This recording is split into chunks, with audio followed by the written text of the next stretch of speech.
কোৱাচোন আকাশখন খোৱাৰ কৰি কোনে কৈছে তোমালোকক আকাশটো ঠিকেই আছে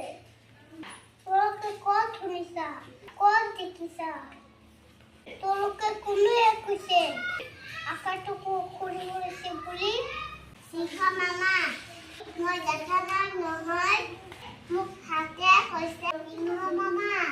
মই নিজৰ চকুৰে